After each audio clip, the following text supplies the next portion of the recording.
Hello, everyone, and welcome to Autosaving the Day, the podcast dedicated to bringing superheroes to life by the power of video games. My name is.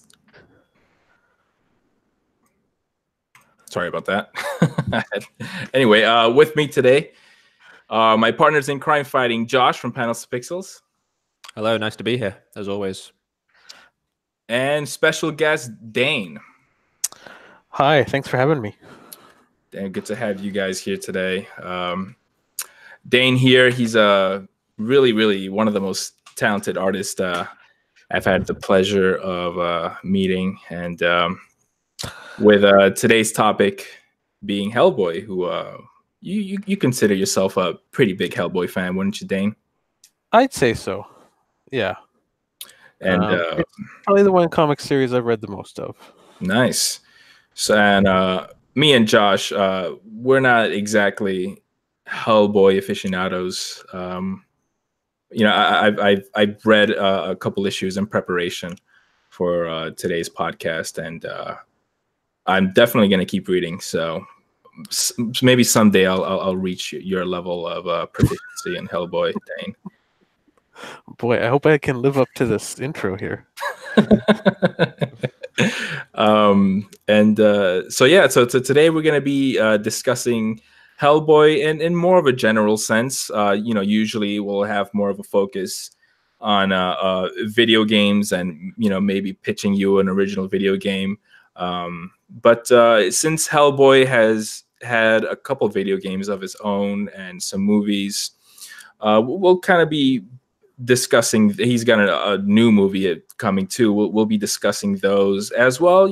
If you guys have any ideas for what a new Hellboy video game could be like, we can definitely pitch you that towards the end of the podcast, and maybe bring you a better version of a Hellboy game than the ones we've gotten. Dane here, he's read a good amount of the comic books. Josh, what's sort of your exposure to the Hellboy character? Hellboy is the comic series that I've always been meaning to read because it just seems so perfect. I'm a big fan of Mike Mignola's art, and I'm a big fan of supernatural kind of, and the paranormal and the occult and things like that, and it just seems like it was made for me, but for some reason I've just never got around to reading it. Yeah, no, dude, I totally hear you. I started reading Seed of Destruction about a year ago, and something else came up that kind of distracted me, and I didn't get around to it for a while. But now, about last week, I restarted it. And it's really good, man. If you're into, like you said, the supernatural, like creepy Lovecraftian horror, you'll definitely dig it. I'm looking forward to delve more into the series and find out more about Hellboy and company. Yeah, and the big question, I hope I'm not preempting one of your notes here. The big question is, are we excited for the film? So, yeah, you did, but... Oh, sorry, I was okay. Well, we can come back to that. No. I think that's a contentious issue at the minute. Some people are and some people aren't.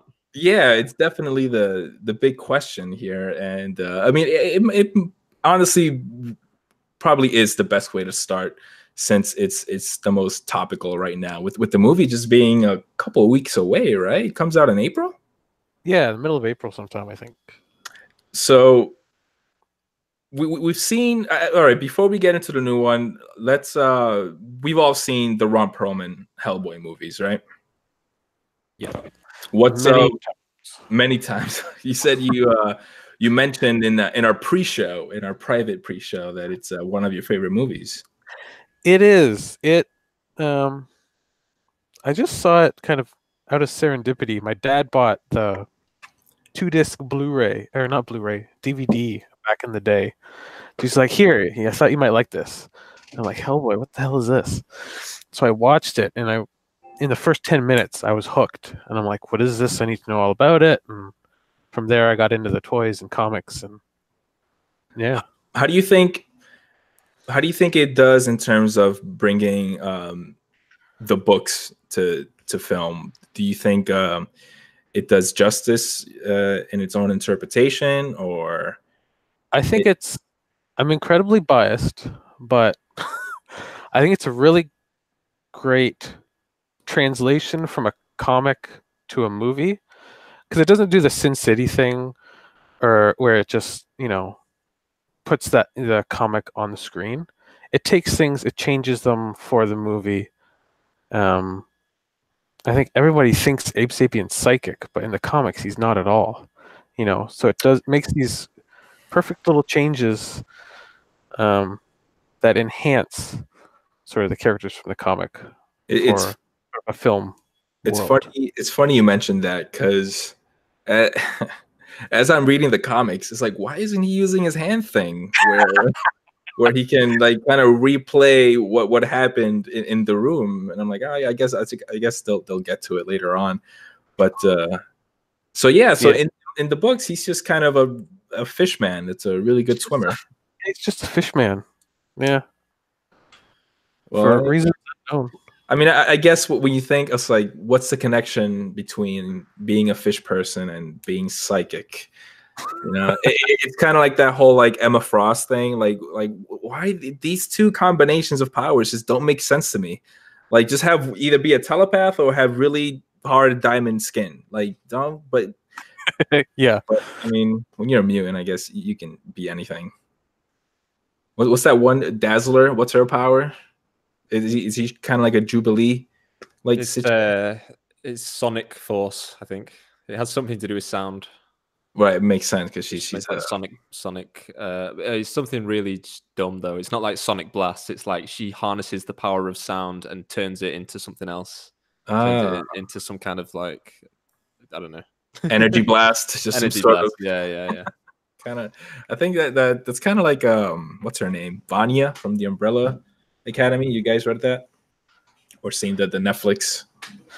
That's another one on my list to watch. Yeah. Nope, not at all. No. So Josh, I guess, I mean, since you haven't read much of the comic books, what's your opinion on the Del Toro Hellboy movie?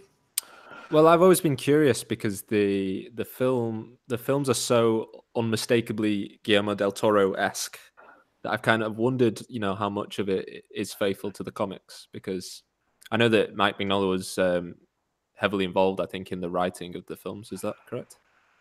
Yes. Yeah, from what I understand, yeah.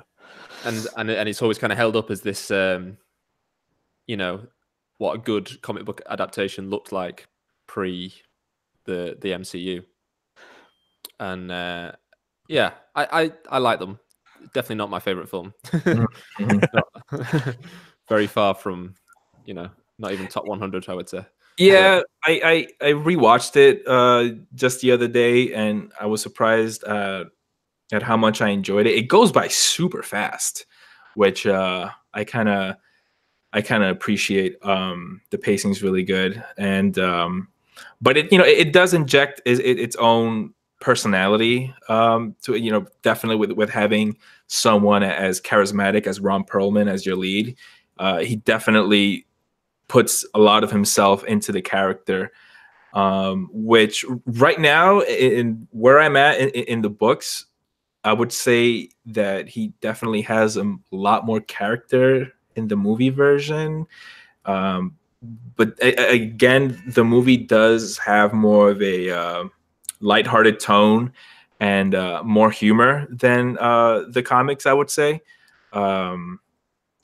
With like I said, Ron Perlman, it's kind of like, you get someone like Robert Downey Jr. or The Rock, to play a character.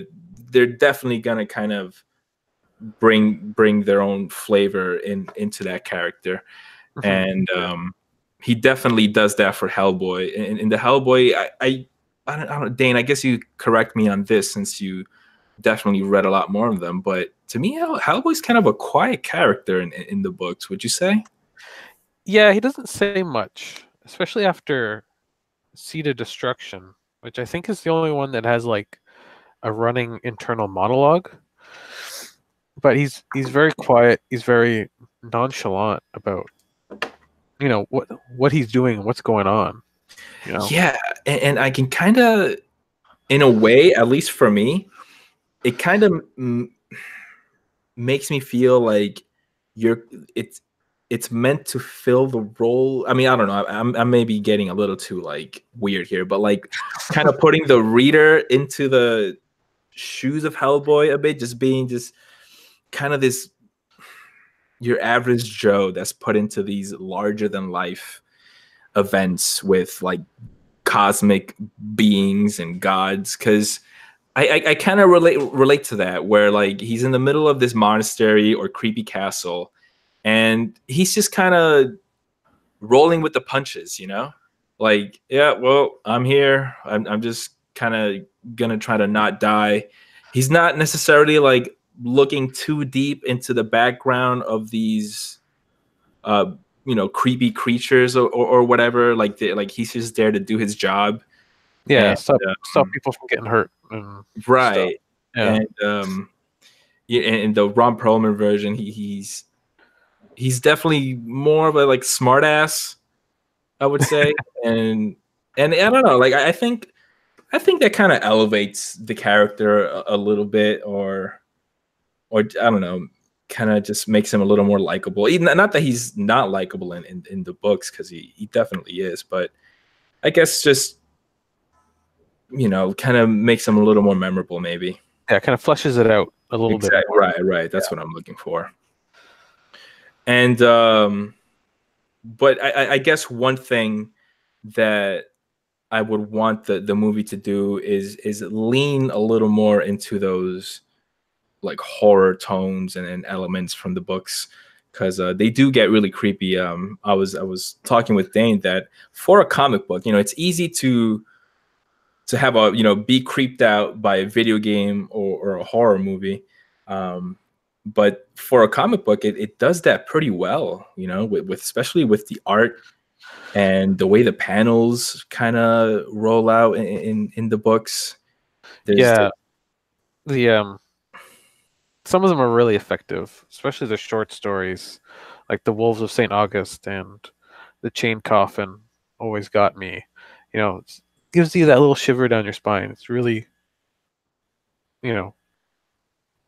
creepy tone. And it's just, hard to put your finger on. Definitely. Yeah. And I guess, when you're adapting a comic book like that to a movie, I guess the safer route would be to make it more of an action movie rather than like, I mean, because I don't know if a Hellboy movie that's more faithful to the comic books would necessarily be a straight on horror movie, because there's definitely still action and humor there. But I guess having a movie to sell a movie that has heavier horror elements rather than being, like your typical action superhero movie, maybe wouldn't sell as well as a PG-13 horror movie. And but I mean, it'd be more interesting, to have a more creepier a movie, Hellboy movie with horror elements. And there's also the sequel called Hellboy: The Golden Army. Am I remembering that right? Yeah. The second one really feels like.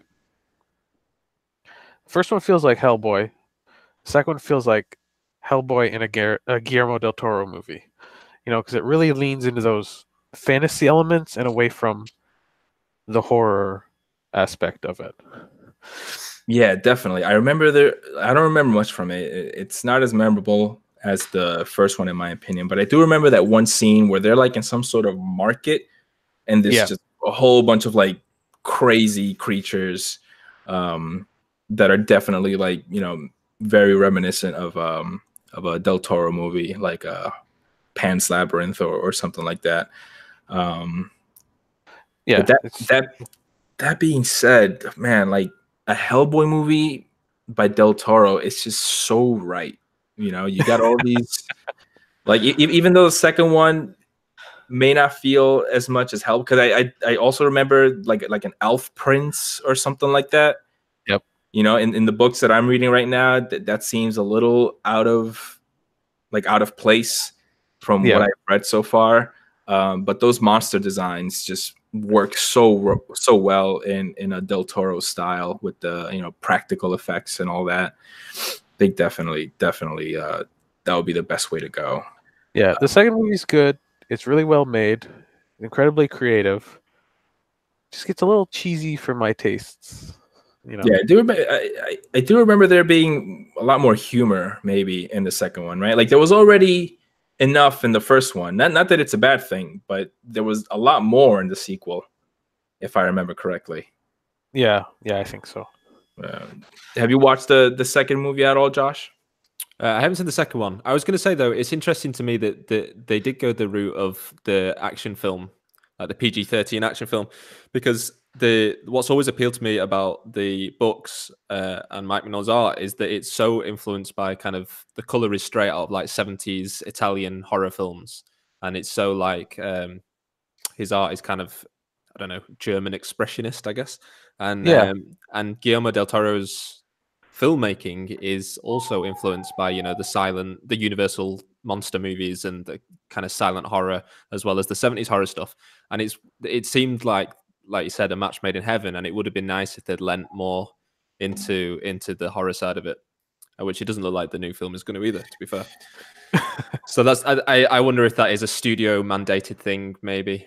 And like you were saying about Ron Perlman being, it's kind of the quippy, almost reminds me of like Jack Burton, Big Trouble in Little China, where he's this kind of like regular Joe, but always has a quip ready to go, and is kind of this like, with it being the Hellboy character in the way he's depicted in those films, is that he's like kind of schlubby in a way. He's this super powered schlubby average Joe, which, you know, it makes for a fun juxtaposition in the film, but it would have been nicer, as you said, to lean more into the how he is in the comics, I guess. Yeah, and you brought up the new movie, and I think it's a good time now to segue into that. So yeah, like you said, the new one doesn't necessarily look like it's gonna lean into the horror as much either. Although this time around it is rated R, but it still looks like it has more of a humorous approach.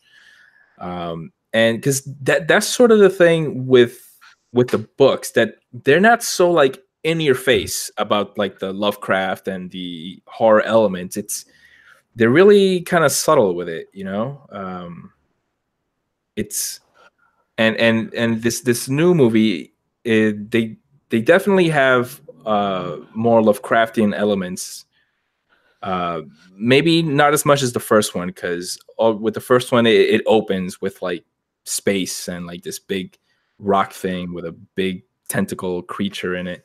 But from the trailer, you know, you get these super crazy giant monstrous things rampaging through the city, and there's a couple shots in there of what looks like a post-apocalyptic world. But yeah, it still has kind of that quippy take to it. And I don't know, what are your thoughts on what we've seen so far, Dane, for the new movie? I'm cautiously optimistic. I guess this is the best way to put it, because there's a couple things that are, you know, I think there's some dodgy casting choices, and it looks like they've played around with the world a little bit, and it feels like the BPRD is going to be set up in Europe instead of Colorado, and, you know, just changing things here and there. But I don't know, because the tones of the two trailers kind of clash. Right. So it's going to be interesting to see once it comes out, if it's a tonal nightmare or not. Yeah, I mean, because I think that you can do both. You know, that you can have the humor and sort of like what Ron Perlman brought to the character, which it almost looks like Like you could have just casted him again. I mean, he has aged quite a bit, but besides like the R rating this time around and being able to drop F bombs here and there, they still look very much like the same character. It doesn't look like a totally new take on Hellboy.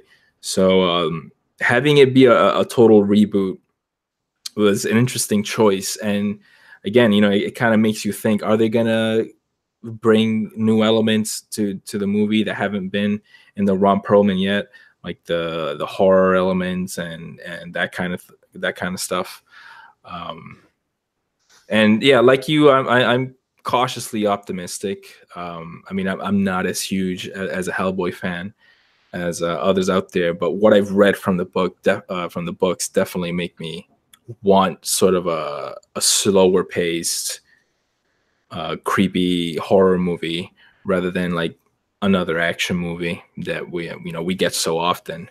I think, man, like I think that having like a Netflix show, and like not necessarily Netflix, but a TV show, because with the books, you get all these different stories inspired by like European myths and folklore and stuff like that, and they're all they're small stories, with setting up these creepy stories that like when you read a book, they're almost kind of poetic in a way, when the way they set up that the backstory for the monsters of that issue.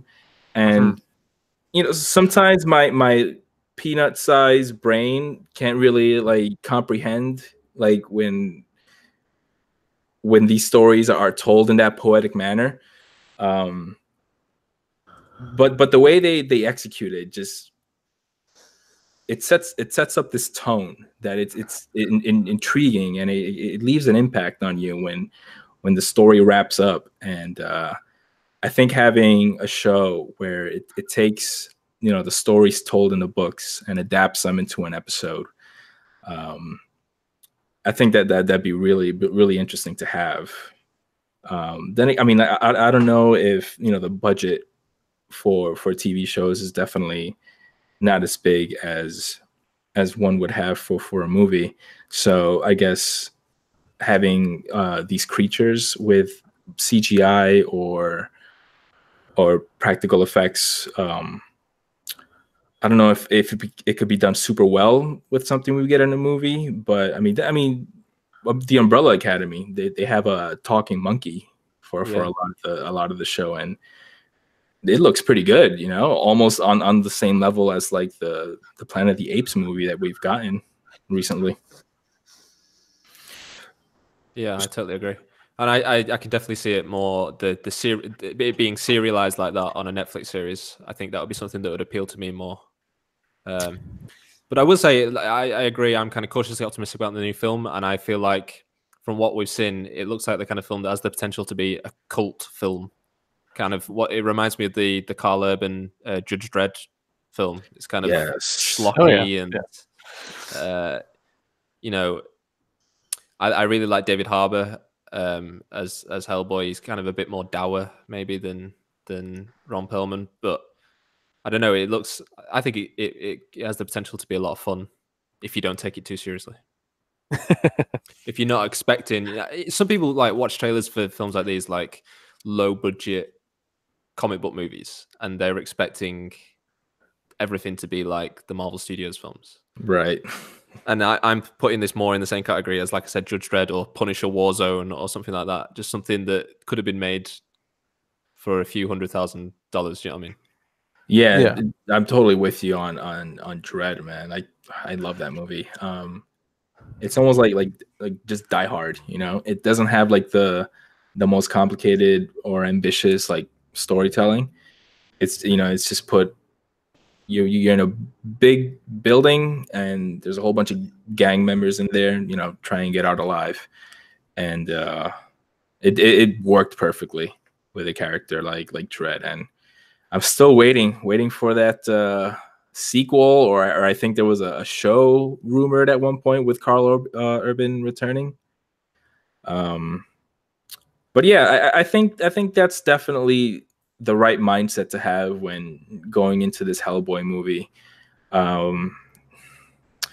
Because with a movie like Dread, where it doesn't get super ambitious, I think something like that would work really well for a Hellboy movie. You know, you read the books, and you know a lot of them are in this creepy town or or castle or monastery or something like that. And I think if you were to put, okay, let's take Hellboy and you know some of this the side characters, put them in a creepy castle or town, and just kind of have like this genre movie, like just having it be a straight up horror movie.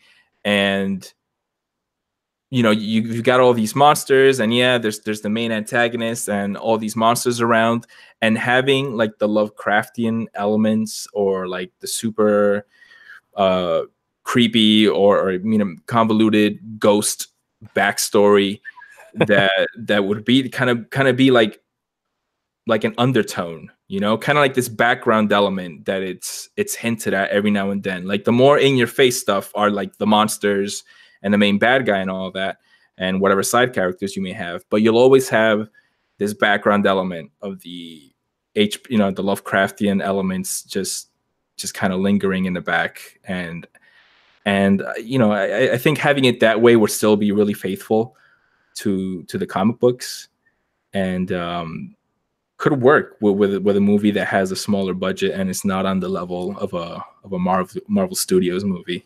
Oh, that could even work for, like you were talking about earlier, like a Netflix series or like a an 8 or 10 episode season of a show where, you know, each episode is, oh, they go to this castle or they go to this town or they go here, and sort of these little self-contained Right, yeah, because investigations sort of thing, almost like a procedural crime show, but with monsters and frogmen and that sort of stuff. yeah, no, definitely, because while the Lovecraftian elements are you know definitely in the comic books, um they're kind of like this overarching story that happens in the background of like the other like ghost stories or wolfmen that you come across. You know, they're always kind of developing in the background. Yeah. And then, you know, I guess when you get towards the end, and you know, you'll get tidbits here of Hellboy's origin and developing on his character, on how he neglects that. You know, he was raised as a human, but he's really like this great prophecy who's like the key to bringing Armageddon to the world and all that. You know, I think building it across a Netflix show like that would be really cool, and would definitely work. How do you feel about Hellboy's look in the new movie? Josh. Yeah, it looks a bit odd to me. It kind of, something about the prosthetics around his forehead and his eyes. His eyes look sunken in, but the eyes in the comics are sunken in yellow, aren't they? Yeah. But there's something a little bit off-putting to me. I can't exactly put my. He almost looks like this is gonna be. No, I'm not even gonna go into. It's too off the rails, too obscure a reference. But yeah, go on. I was telling Dane earlier that while the Ron Perlman look, while he did have work done to his face, you can still very much like recognize him as Ron Perlman. You know, you can see it. I think last week we were talking about The Grinch at one point, and oh yeah, even though there's a lot of work, that's Jim Carrey right there. So it's kind of the same deal with Ron Perlman. You know, he had a lot of work done to his mouth area. It looks heavier, and he's got like the really big teeth and all that. But besides all of that, it's still very much Ron Perlman you see there. And yeah, I agree that the David Harbour look it looks a little off with the sunken eyes there's not a lot of movement. Like, I think the thing is, there's not a lot of movement going on when he talks. You know, I was telling Dan, it looks like there's Botox injected into his face. When he talks, like his jaw looks really stiff, and he's got those sharp teeth going on that make him look a little more antagonizing than Ron Perlman did. And yeah, he's got the sunken eyes. And I mean, I guess they made all those drastic changes to just separate themselves from the Ron Perlman movies, and really let you know that this is a reboot. Our Hellboy is completely different. So yeah, I guess whatever way they could, they even, it looks like he has more hair going on. Well, what do you think, Dane? The new makeup, it's hard to describe. It's almost weirdly angular. It's more of like an extreme look for Hellboy. I think the biggest problem is the sunken eyes and around the mouth. It makes it feel very mask-like instead of just being, that's Hellboy, that's his face. You look at it, it's like, it looks like a guy in a mask, which I think is the biggest issue. The long hair and the rest of the costume, that's kind of filler, but it's just something just a little off about his face. And who knows, maybe it'll be, once you're in the movie, you stop thinking about it and you don't notice it. But yeah, I wonder if there'll ever be any moments of CGI enhancements. Like, even though it's a practical effects, I guess when it comes to conveying more expression, there could be some. But then again, if you throw in CGI to the face, you can have a Henry Cavill situation, and we definitely don't want that again. I just pulled it up on Google Images just to remind myself what it looks like. And the other thing is the hair. I think he looks like the kind of person you'd expect to see at an Iron Maiden concert. It's kind of greasy hair, big caveman brow. Yeah, I don't know. Right. Like you said, with the Ron Perlman, he's very animated, very almost cartoony. A lot of expression in his face, and it's as you said, it's the lack of motion in his face and the lack of expression makes him look a little simple, let's say. Yeah. There's also even though they did have David Harbour work out for the role, they got the big like bodysuit that they put him on, and it looks. There's this one shot in the trailer where I think he's like digging a sword into the ground, and you get a good shot of his super shiny and abs, and it just looks like a big chunk of plastic put on his body, and I think having like a bodysuit that large makes me think like, what if he tried to kind of have his anatomy a little closer to the ones in the comic book. I don't know if you know, Josh, but like, I mean, you've probably seen Hellboy art, but he's got like a gorilla-like proportions in the comic books with like this really large. He's actually quite narrow shouldered. Can't talk. Shoulders. He's got like sloping shoulders that come down to the and then the big arm. You're absolutely right. Quite, yeah.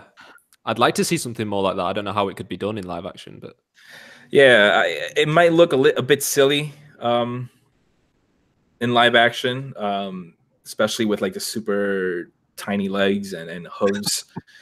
Yeah, the legs might be tough. Yeah, I want to rewatch the opening montage of the first movie, because when I was watching it the other day, they have like this montage of like Hellboy sightings with like newspaper clippings and front covers, and there was this one shot where they have Hellboy like jumping across a rooftop, and it's a really blurry shot and out of focus, but I think you can see his feet, and I think he has hooves. Like in the comic books, he just has his trench coat, and he's usually shirtless and has his trunks. no boots or anything. In the movies, they do give him like pants and boots and stuff, so you never get a good look at his feet. But I'm pretty sure. Which begs the question: does he have hooves in boots? Just nothing in the toe area. Yeah. I was looking up at some of his Injustice outfits, and the boots they dig into the little gap in between the hooves, and it's a pretty funny detail. Have you guys played Injustice? I have not. I'm no good at fighting games. Yeah, same. Same. I've not. But I tell you, when they did the Hellboy and the Ninja Turtles DLC, that's the closest I've ever come to getting into fighting games. I was very tempted. But yeah, I should have gone around with Hellboy before doing the podcast here to see how he felt in the fighting game. But yeah, his look in Injustice 2 is ripped right from the comics, with the anatomy and the eyes and like the super heavy jaw out there. But yeah, I mean, I'm looking forward to the movie. Hopefully it doesn't suck. There's some characters in there that I haven't seen in the comic book. Maybe I'm not up to that yet. There's some dude that turns into some sort of a tiger or cheetah. Is that from the books? Yep, that's Ben. He's a were-jaguar. He shows up in the first, or early on in the BPRD books, which I think you're getting up into now. I don't want to go too far and spoil stuff because, there's lots of page-turning surprises in Hellboy and BPRD that are really fun to discover as you go. Sweet. I guess now would be a good time to get into the video games that Hellboy's been in. We did just mention Injustice 2. He was a DLC character, and he looks really cool. And I got to try him one of these days. There's also Hellboy: Science of Evil, which is a kind of a Devil May Cry, God of War style beat 'em up or character action game. Some might call it. You guys play any of those? That was the movie tie-in, was it? Yeah, that one came out, I think, just before the second movie came out. I think it's got all the same. I think it's got the voice cast from the movie in it too, but it's very much based on the comics. And I have played that one. Right. Yeah, I did play it. Very little of it. My dad must have rented it when it first came out because I do have really vague memories of it. I have been meaning to order it off Amazon and do a full proper playthrough. I'll stream that whenever it comes out. How do you feel about a Hellboy game being kind of like this beat 'em up? Do you think that's fitting for Hellboy, Dane? I remember it getting very tedious because it's not a lot of exploration, and it was a lot of moving through, and you're beating up the same enemy types. A lot of Hellboy feels like him in a location, sort of investigating and going through and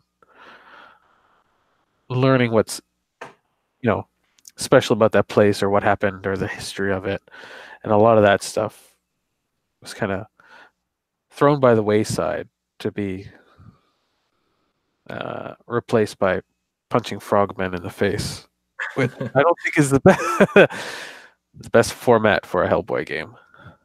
Yeah, because I mean, you look at the character Hellboy and you say, "Oh yeah, he's just a strong dude. He's got a big stone hand that and just having a game where you're just beating the shit out of people with your stone hand could work." And he's also got like sub weapons, I guess. The big revolver. I know the name. Samaritan. Am I saying that right? Yep, you got it. Nice. So yeah, so you see a character like that, and it's like, oh yeah, just a straight up action game could work. But when you read the books, like we said earlier, you've got all these like backstories that go a little bit in depth into the folklore or like myths of that town, and you sometimes there'll be like a tragic story having to do with a family that's like cursed or something like that. And I think having more of a explorative game, maybe a bit of a slower paced game where you can explore environments, having a bit of a slower pace going through and interacting with characters and stuff like that could work really well. And I mean, I don't mean to say that just having a lot of action elements in a Hellboy game would be out of place to have in a Hellboy game, but maybe being the main focus would kind of dumb down what you could do with a Hellboy story. Because I mean, there definitely is action in the Hellboy comic books. He takes on these like bigger than life monsters and stuff like that. So having a God of War style game, there's room for that. But I think having these slower moments where you stop, take a breath to move the story along would work really well. Which there's Hellboy Asylum Seeker, which if you've never heard of, is a Resident Evil style PS1 game with tank controls and puzzles and fixed camera angles. Have you heard of this one, Josh? Yeah, this is one. When I first started the channel, this was one I kind of set out to play because it's kind of notorious as some people believe it's the worst PS1 game. I don't know about that. Oh no, dude, that's Spawn the Eternal. I would say okay, it's a lot. But it's yeah. I think it's interesting. Resident Evil clone, Devil May Cry clone, and these are both games that have recently been reimagined in ways that I think would be perfect for a Hellboy game if it was to come out now. You could mash up the Resident Evil 2 remake and the recent Devil May Cry, and you could make the perfect Hellboy game, in my opinion. So it's interesting that they were working off those kind of primitive models back then. Yeah, dude. Yeah, that would work really well. Yeah, Hellboy Asylum Seeker. I mean, there's something cool there about having a Resident Evil style Hellboy game, with the puzzle elements and the exploration stuff. Like I was mentioning, having like these slower moments to move the story forward. And Resident Evil 2, you got your files and documents that you read about to find out more about the zombies and like what was going on with Umbrella Corporation.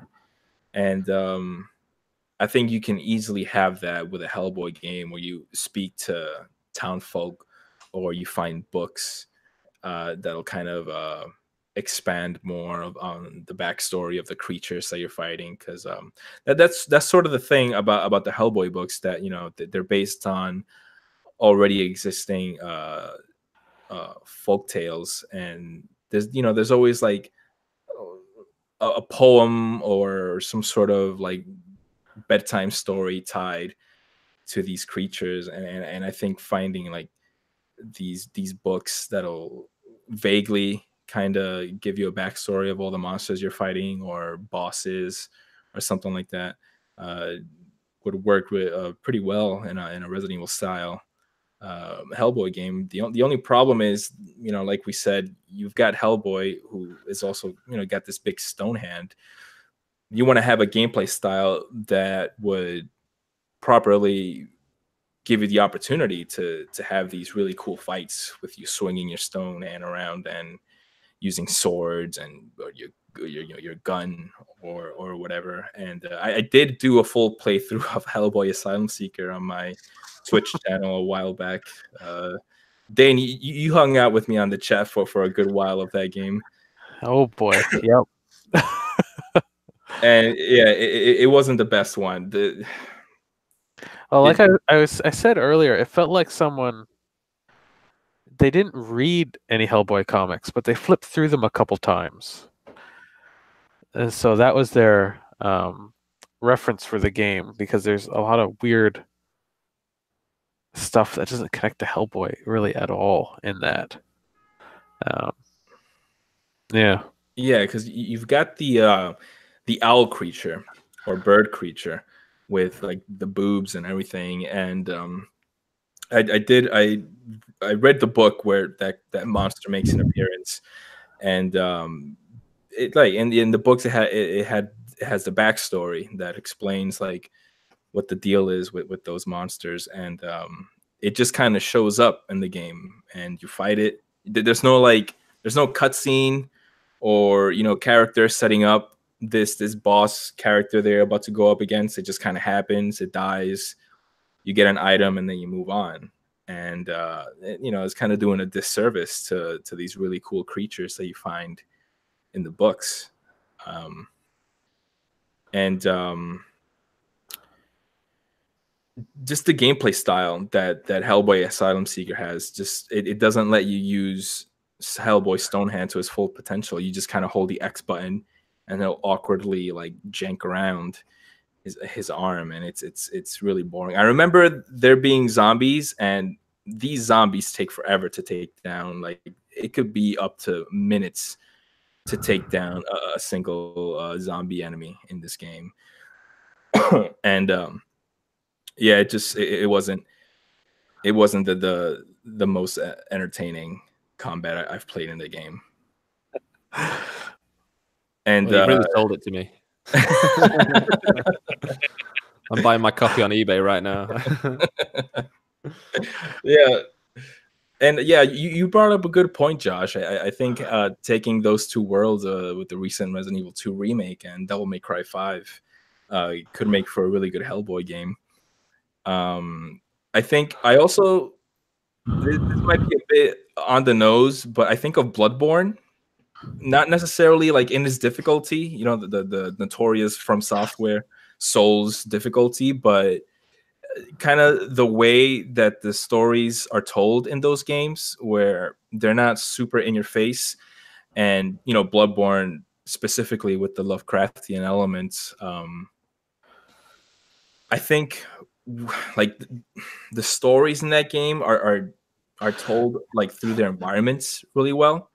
And I think having that for Hellboy would be really cool. You find out a lot of the backstory in the Bloodborne games through reading like item descriptions and stuff like that. I don't think that having that for a Hellboy game like exactly like that would work, but like talking to like villagers in a right. thing and getting these stories and coming across ghosts and what you're that sort of describing sounds a lot like The Witcher 3. With the kind of you're interacting, you go to a village, you interact with the people there, there's a notice board, you take a contract, and it's like a mythological creature or a monster, and you have to research it, and as you find out more about it, it gets added to the bestiary. And I'm just raving about one of my favorite games now, but that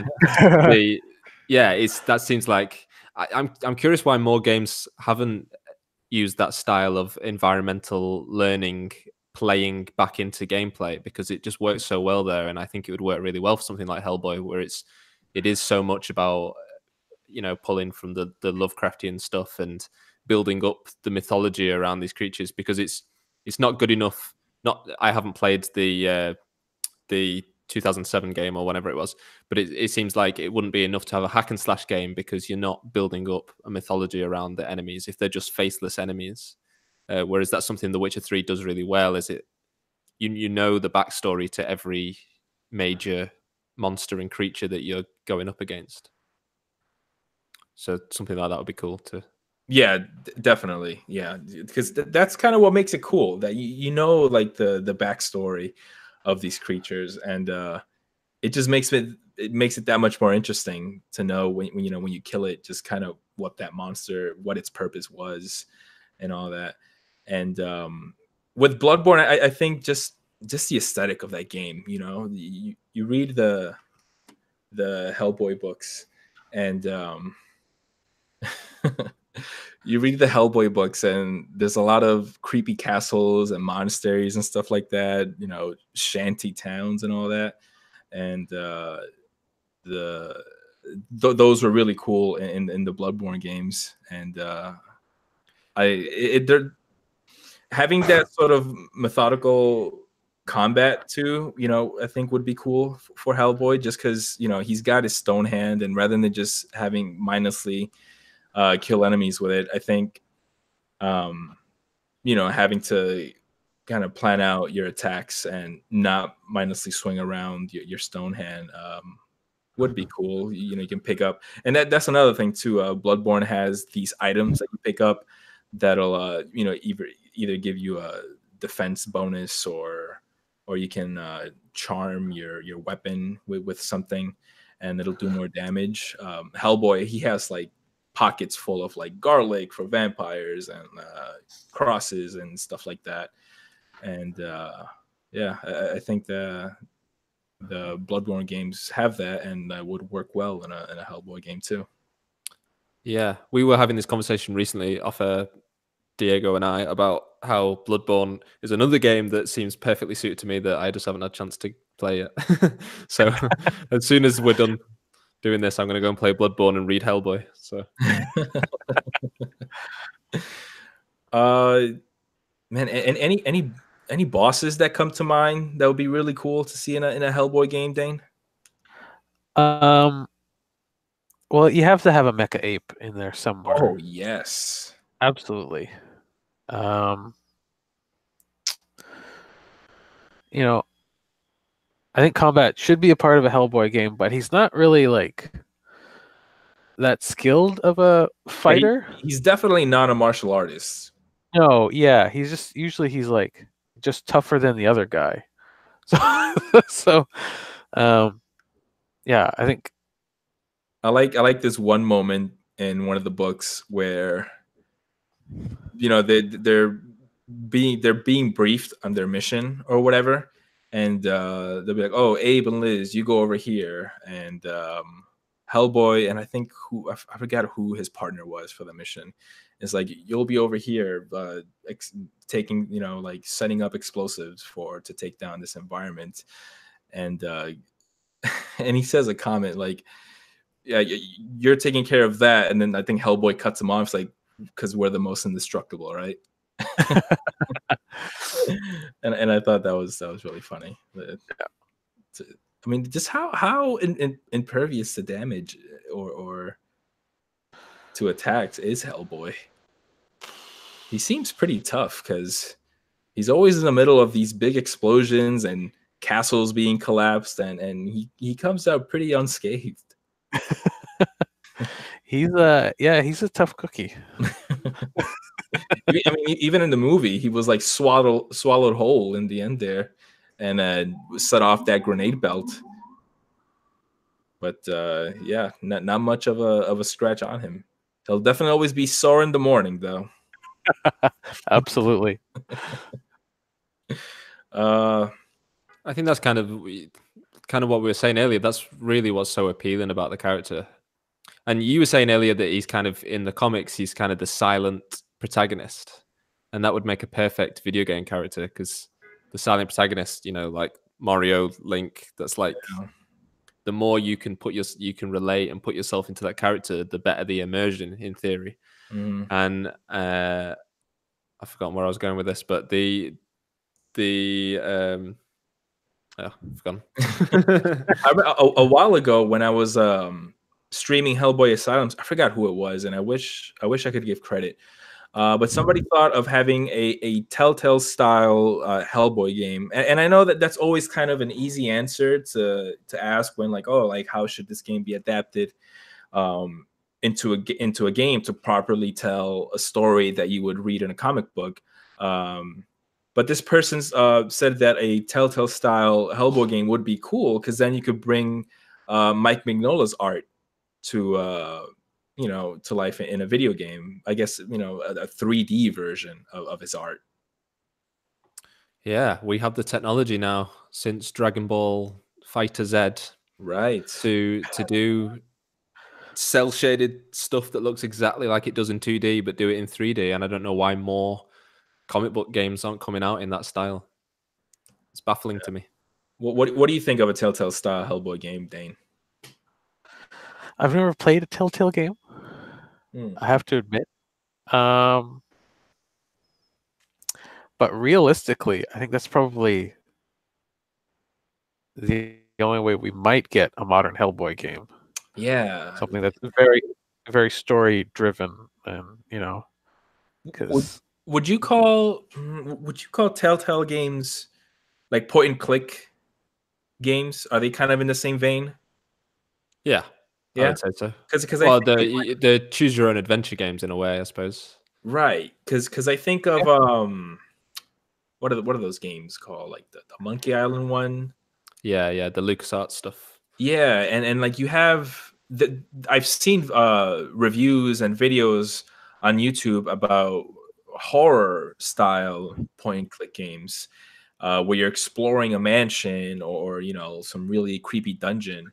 And now thinking about it, I'm like, a Hellboy game would kind of a point and click Hellboy game would be awesome. Like, yeah, you'll be kind of missing out on like being able to fight monsters as Hellboy with the big stone hand and everything, but having exploring like this town, or a dungeon or a castle in a point and click style game, interacting with the local town folk and finding items that build upon the lore of these creatures and monsters and all that.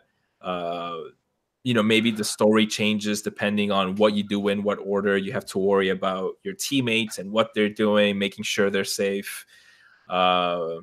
Maybe even having moments where you swap out, plays a different character, and you don't really necessarily worry or like, all right, what are the how are the gameplay mechanics going to change now? Because it's all a point and click game. It's all going to be the same. Yeah, it might be the best way to get in the this extra side characters like Abe and Liz and Roger, that sort of thing. Right. Because I think a Hellboy game by himself may not be super interesting, but it's always once you get that little group together or a team, something like that. Yeah, you can really have that great branching story sort of structure. Yeah, because in the stories I've read so far, they're all going together on these missions, and a lot of the better moments are all the character interactions and the banter and all that. And of course, they always get separated. Yeah. The Hellboy usually falls through a hole or something. Yeah. And what was I gonna say? Yeah, I think it'd be cool. Like the boss fights in the games would be like making sure, like I said before, like Hellboy will have some sort of enchanted item that'll be like the monster's weakness or whatever. So I think making sure that you properly solve the puzzles and explore the environments well enough, you find this item that'll be the way to take down the monster of the of that level. Or I mean, I don't know if point and click games necessarily have levels, but of that instance, I guess. And you can bring you can have it be 2D, right? I mean, point and click games can be 2D, and you can like really bring Mike Mignola's art to action. Yeah. The only problem is that point and click games have been proven not to be popular. Yeah, there's always that. And Telltale is no longer a thing. So yeah, one little hiccup. Yeah. But yeah, it's definitely, The Wolf Among Us is. There are a lot of parallels there between that kind of storytelling and Hellboy. And I don't know if I've not read Fable, so I'm going purely off what I've picked up through osmosis here. But that seems like that's again a lot that's based on classic literature and classic monster stuff and kind of uses that mythology in a similar kind of way. So yeah, is that right? Have you? Are you? I mean, I've never read Fable myself. I've been meaning to get into that. How about you, Dane? Any? No, I haven't read any. No. Any Yeah. of that. No. So we're literally the 3 least qualified people on the internet to talk about it. So I don't know why I brought it up. Did you play The Wolf Among Us, the Telltale game? I did, and it's probably my favorite one. I did what I do with every Telltale game and play the first chapter and go, yeah, it's another Telltale game. Yeah, I get it. Man, this season 2, rest in peace. Yeah. Any other ideas that we can bring to a Hellboy game? Would it be David Harbour or Ron Perlman making his comeback as Hellboy? I think he could absolutely make his comeback as a video game Hellboy. Yeah, have a whole Kevin Conroy situation there. Turn. That might be a way to get this made. Is Guillermo del Toro and Ron Perlman, they wanted to make that third Hellboy film, but the studio didn't want it. Maybe totally. Say a game developer could say, make it, give us the story, and you can direct a game, and then we can finally see those Hellboy babies that was the cliffhanger. Oh boy. That shot always gets me at the end where he just like what?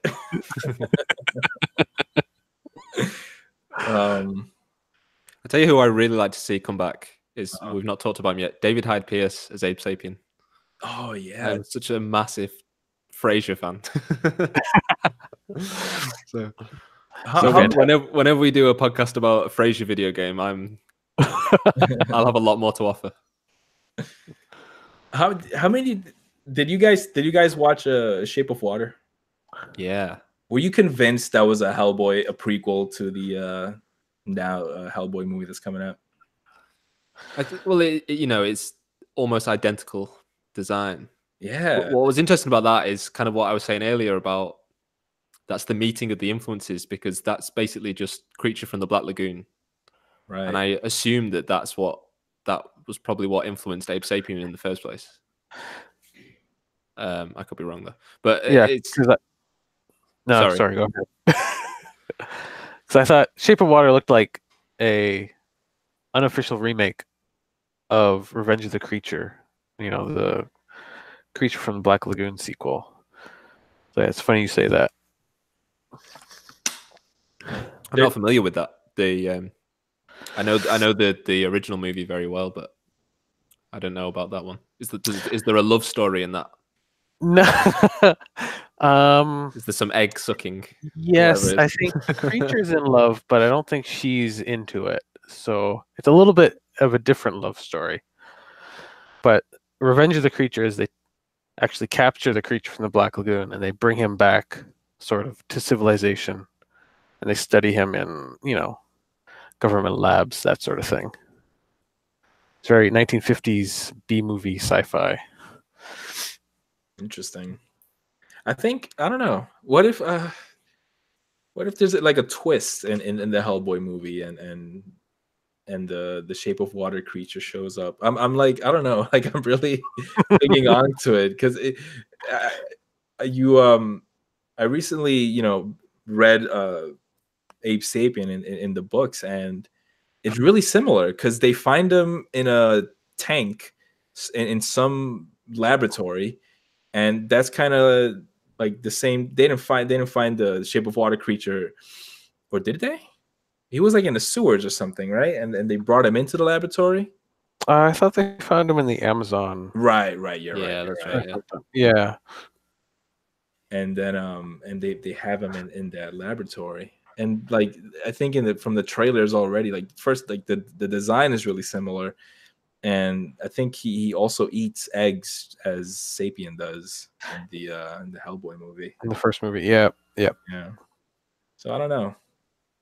Did he have no psychic powers, right? In the Shape of Water creature? Well, he Not has that it's kind of healing, Right. but it's kind of I don't know. It's kind of ambiguous the extent of that. It's implied that there could be some kind of I don't know. Supernatural element. Yeah. Yeah, it'd be cool. I mean, because we haven't seen Abe Sapien in the trailers yet, so I don't know if they're keeping him out for this one or maybe introducing him later on, or the Were Jaguar, I guess, is maybe taking on that role in this one instead. That's a good point. I hadn't thought about that. But Abe Sapien is, the second most recognizable and iconic character from the series. Yeah, definitely. absolutely. That's an interesting omission to make. Again, probably in an effort to differentiate it from right the previous movies. Yeah. And actually, I just remembered that Hellboy game, Science of Evil. It was actually you can play co-op if you want it, and the second player will play as Ape Sapien. I didn't get to see any gameplay of that to see how that would look like, but cool that they made him a playable character. Mm-hmm. Definitely. And I think in the PSP version, if I'm not mistaken, I think you can even play as Liz Sherman,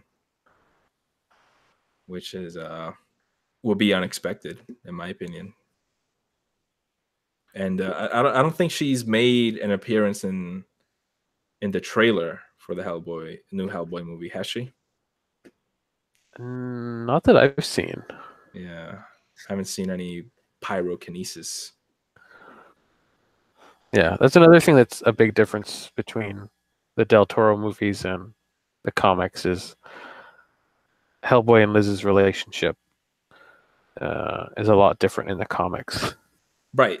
From what I've read, there's no like he's not in love with her or anything like that, is he? No, it's just like just they work together basically.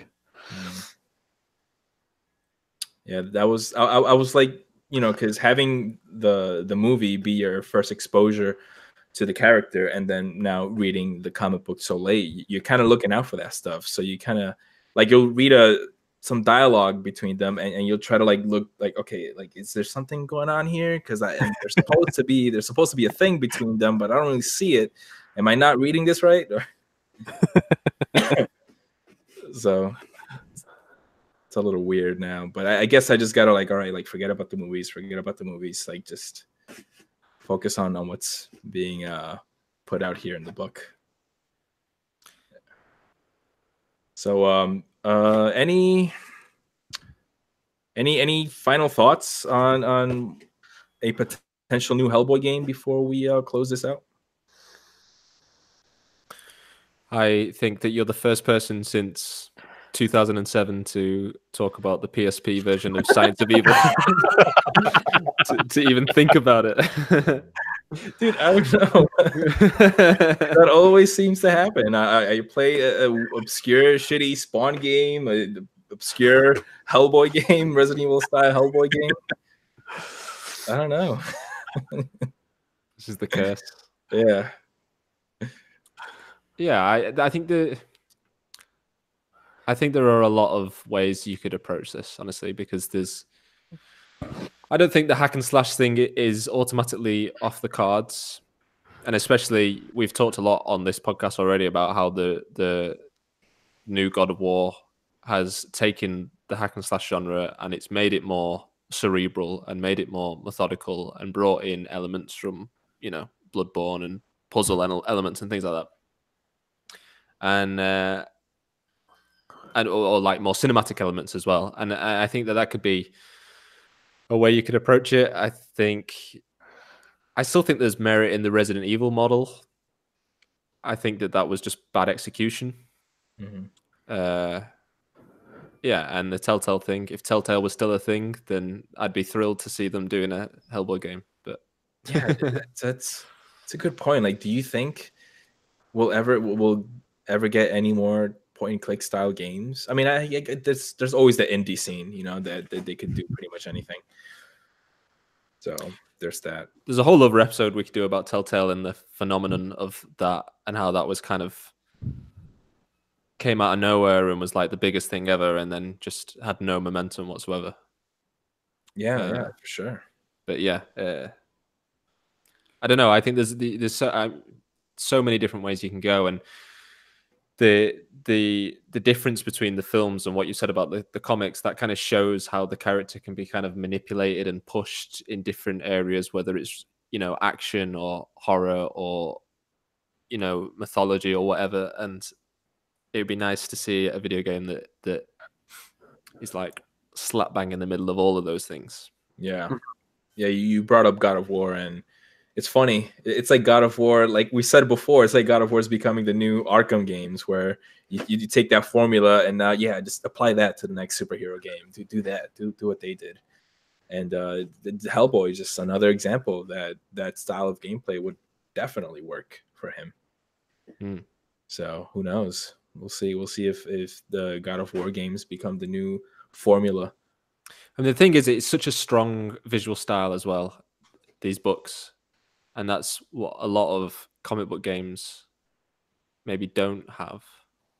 Yeah, you know, they always go for hyper realism, or, you know, make them look more realistic rather than taking that artistic element from the books and try to put as much effort to bringing that to life in the games. And with somebody as unique as Mignola's art style, which is like a really just a strong part of those books, you would want to represent that in the game as well. Yeah, in a way that you're not able to do that in the films because you're limited by, you know, the actor's actual face. or lack of face with David Harbour's. How about you, Dane? Do you is there any chance of getting a new Hellboy game, do you think?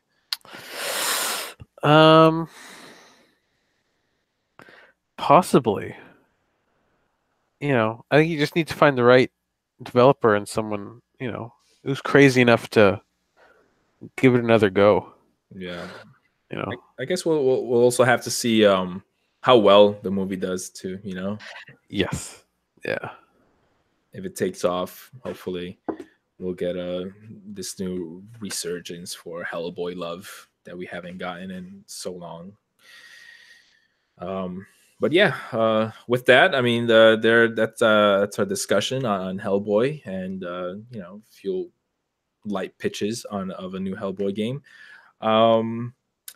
Anything you want to plug in, Josh, before we get out of here? Well, I just had a new video went on today about a cancelled X-Women game on, you know, youtube.com/panels2pixels. And also something I don't think we've ever plugged at the end is the subreddit, reddit.com/r/comic book video games. So if you're listening to a podcast about comic book video games, presumably you like them. So you can come and hang out there, and that's all we talk about there. So yeah, definitely a cool place to hang out. I hang out there often myself. And yeah, I just watched your video, and good work. Definitely good work, man. Everybody should definitely check it out. Dane, my artistic friend, anything you want to plug in, or follow me on Twitter, I guess, at Dane Amiot. Sometimes I post drawings. yeah, like I said earlier before, Dane is a great artist, and he drew my icon now, and it's so pretty. You're too kind. And yeah, you can follow me on Twitter at BeholdASack, and YouTube by that same name. I'm still working on my Batman handheld retrospective game series, going through all of the Batman games. My last one was Batman on the Atari Lynx, which was a painful game to play, so bad that I'll beat the games for the game I'll be reviewing, but I mean, I couldn't get past the first level of that game. It was just so bad and way too difficult. So I kind of just watched the long play, and I got another Batman Returns on the Game Gear, I believe. So I'll be doing that, and I'm also working on a X-Men Legends versus Marvel Ultimate Alliance video, kind of seeing how the franchise evolved and just kind of comparing the two. I'd never played the X-Men Legends game like properly. I'd never done a full proper playthrough, so I just recently got them, and I'm excited for that. Thank you, and yeah, I've been playing through them. I hear a lot of people say that they actually prefer X-Men Legends, or at least X-Men Legends 2. I believe a lot of people say it's the really good one. I'm going through X-Men Legends 1 right now, and I'm already seeing some differences that I think are worth pointing out. So you can look forward to that. And this has been Autosaving Today. Thank you, everybody, for watching, and hope to see you next week. See ya. Bye.